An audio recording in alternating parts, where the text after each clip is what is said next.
Amy and Debbie. Thanks again for being here and sharing your expertise one more time with us on marketing and creating ebooks.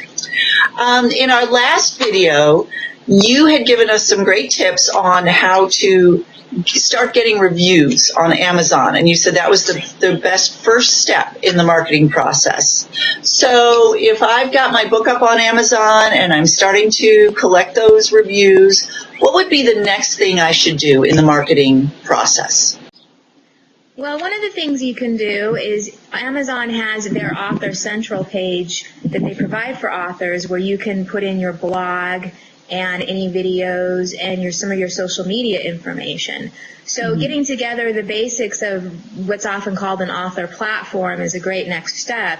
So you can set up maybe a simple author website, and then if you do want to create a couple of videos or something like a book trailer, you can do that.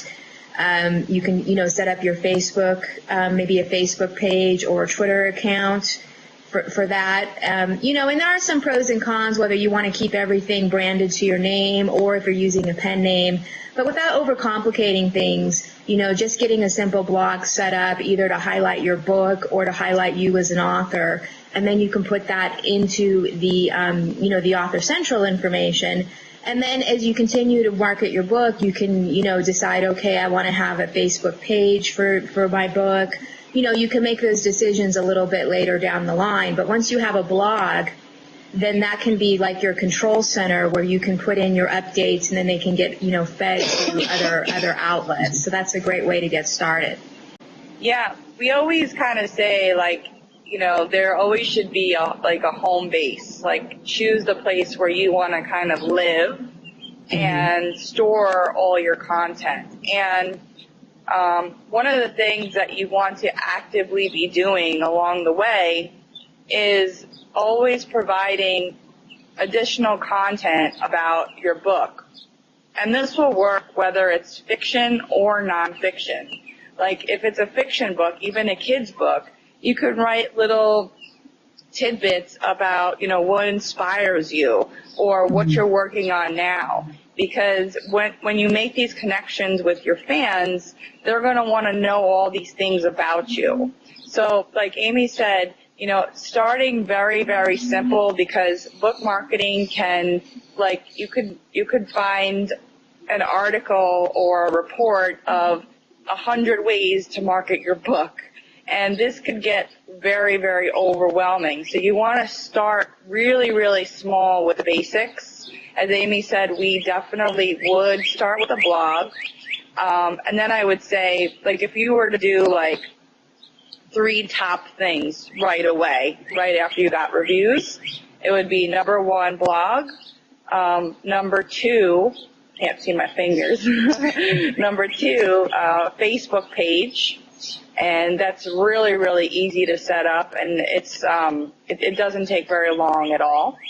And then number 3 is perhaps a Google Plus page, and that's really starting to help you start develop your social profile so that people can see you and you're there wherever people are hanging out. And there are advantages to all 3 of these things, but getting this established, even if you're posting to Facebook, the same thing that you're posting to Google Plus, the same thing that you're posting to your blog, it really doesn't matter because you're always going to be reaching a different audience, and not everyone is going to be hanging out in the same place. And then normally, as Amy said, you can feed everything into your Author Central page. So, just picture it people could be finding you from all these different directions and avenues that they take online.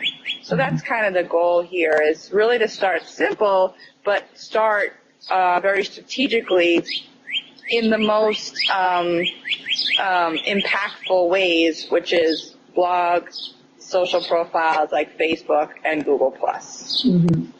So once you set up these things, are there ways to get people to come to your blog and your Facebook page? How do you start generating that traffic? And as far as the type of content you put on there, obviously you want to promote your book, but is there something else you can be putting on your blog, Facebook page that would attract people to come check it out over and over? Right. Good questions. I think starting with your second one, it may partially depend on what type of book that you have. I know that for certain types of books, people do like to connect with the author. They want to know more about the author. For example, if you were writing fiction or children's books, you can let them know a little bit about you, about your background. You can also talk about books that you like as well. If you're doing something that's more nonfiction, of course, you can share your knowledge and authority in that particular area. So you don't always need to be staying on the topic of your book. You can, talk about other aspects of your life. You can talk about the inspiration for your book. You can talk about other books that you've enjoyed. Readers enjoy reading all types of different things like that from authors. As far as connecting with readers and getting more traffic or potential readers, there are a number of ways you can do this, but a good way is just to sort of connect into traffic centers where your readers might be hanging out. For example, there's a number of blogs out there that cater specifically to readers where they may have reviews and interviews with authors, and you can always, of course, go on with them and do, what's kind of like a virtual book tour where you can do an interview and maybe give away some copies of your book. And basically what you're doing with that is you're tapping into their readership. And bloggers are always looking for fresh content, so this is a great way to do that. And it's not necessarily even need to be like high-profile blogs that just do book reviews that have a long waiting list. There's a lot of different blogs out there that have a lot of different audiences, and they may be doing other things, not just book reviews, but if you have a book that is connecting with their readers, they would love to have you on and have you give away some copies of your book or perhaps do an interview. And then also tying into what Deb said about getting a Facebook page set up, Facebook is great for tapping into audiences who like similar books. You can get an advertising campaign started very inexpensively on Facebook where you're connecting with people who already like authors that are similar to you, and you can, have them like your page or do a number of different actions. So those are a couple of different ways you can get the traffic ball rolling and start connecting with the people who are the type of people who would enjoy reading and buying your books. Now, what about Twitter? Is Twitter still really hot? Is it dying? Is it a good marketing tool? How do you feel about that? I think Twitter is really powerful because you can use hashtags and sort of have conversations with people about specific things, even if you don't know them personally. It's a great way to also sort of see what's happening with trending topics and things like that. And, there's, for example, there's something like we were just talking about this not too long ago. There's a whole thing called Writing Wednesday on Twitter where a lot of writers will use that hashtag and they'll be talking about their writing and things like that. So as a writer, you can be part of that conversation without necessarily having to know all those other authors just by using that hashtag. So I would say that Twitter can be helpful. Personally, I'm not a huge Twitter fan. I don't go onto Twitter and really read all the tweets and things, but there's definitely an audience out there for it. It's very popular still, and I think it can also be helpful for getting the word out about your book. Yeah, and with a lot of these social plugins that you have, you can, even if you don't want to pay attention to Twitter too much, you can literally just press a button and it tweets whatever blog post that you wrote that day. So it's not even a matter of having to get involved in another social media. It's just a matter of just clicking the button and posting that to Twitter so that you do have some presence. And I think really now Twitter, in addition to another helpful marketing tool, it's also a great way to connect just with people who are fans of yours, because they feel like they're that much closer to you if they see certain things about you and they see you maybe in a different way. Fans love that stuff. So I think it's worthwhile to spend some time in Twitter, but not a ton. And following up on that point about fans liking to connect with the authors, do you think on your blog it's important to have a comment section where fans can comment on your blog posts speak directly to you, and then as an author, should you spend some time answering those? Is that useful? I know, especially with like young adult authors, their fans love to connect with the writer. Do you think that's a useful marketing tool as well? It's so important to do that because, like I said, in this new day and age, you make someone feel special if you write back to them and you acknowledge what they've said to you. So a lot of the times with blogs, you'll find just regular blog post comments and also the Facebook commenting as well. So if a fan or someone that's following you writes something, then it's definitely important to pay attention to that person, because not only does it make them feel special, but it also makes you much more special in their eyes, and they'll like you even more, and they're going to be personally, that's what this is all about, personal touches and a different kind of marketing than we've ever seen before in our whole entire lives. And that's what makes it that much more important to be interactive with your followers and fans. I would also just suggest, if you're definitely agreeing with Deb, but if you do have a blog, you should have some type of spam moderation plugin on there. You don't want all the comments just to be automatically posted. A lot of them are going to be spam, and then some of them might even be rude or trolling comments. So you want to have something and they're pretty good, where they can keep the real comments, and then you can look at them at your, maybe check in if you have your blog a couple times a week and look at those comments and then respond back to people, or daily, depending on how much traffic you have. But it's good to have something like that, because otherwise, if you just have people post stuff automatically, it's going to be a big spam fest. So. Right. I think it's also good to remember for everyone that anything we post online never goes away. So, even if as authors we're going on other people's sites and posting comments or having a conversation, always be mindful of what you're writing, because a negative comment or something that you might not want to have out there forever will not go away. So it's just good online etiquette. Very true. One concern that authors always have when they're looking at social media, that they talk to me about, and they say, how much time should I be spending on this every day? Because if I spend all my time marketing, I'll never write. So once you have these things in place, what would you say is the average amount of time an author should spend each day checking up on their social media, posting new things, that sort of thing? Is it very time consuming?